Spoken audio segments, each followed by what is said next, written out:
You built walls not to keep others out, but to keep yourself safe. Because once, letting someone in meant getting hurt.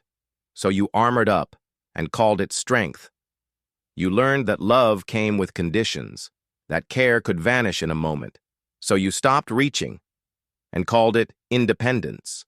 You equated vulnerability with danger, because once saying, "I need you," made the pain worse. So now, you carry everything alone and call it resilience. You became an expert at hiding, at smiling through the ache, at saying, "I'm fine," when your soul was screaming, and the world praised your strength.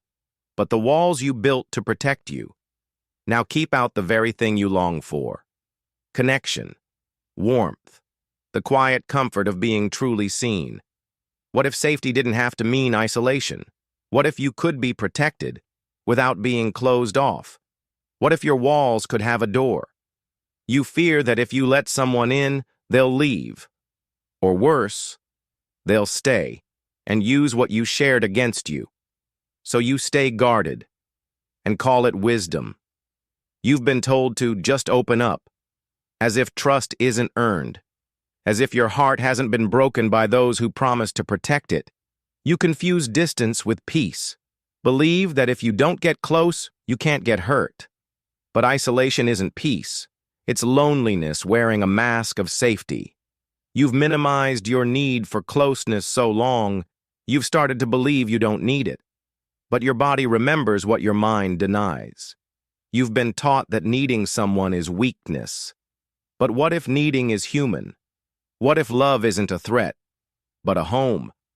You've spent so long protecting your heart, you've forgotten how it feels to let it beat freely, to trust, to hope. Your walls weren't wrong. They protected you when no one else would. And now, they can teach you what you truly need to feel safe.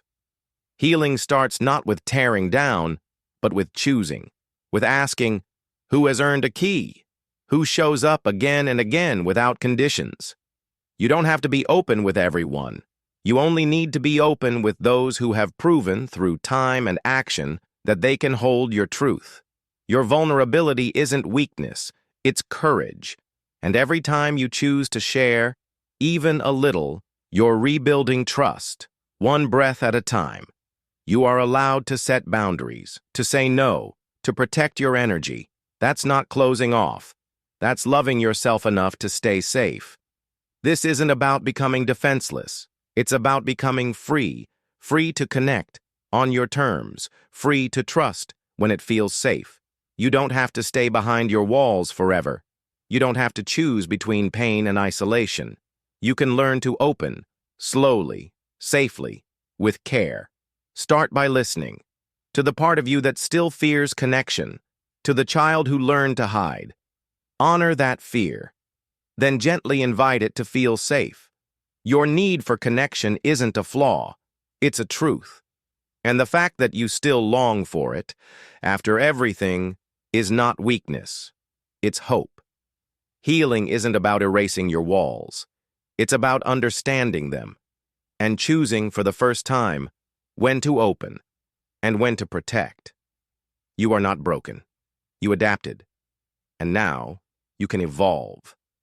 Not by becoming someone new, but by returning to the self that was always there.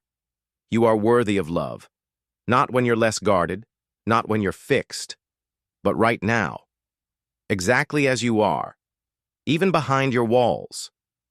If this resonates, you're not alone. For a gentle guide to help you understand your walls, identify safe people, and heal from the inside, explore the link in the description.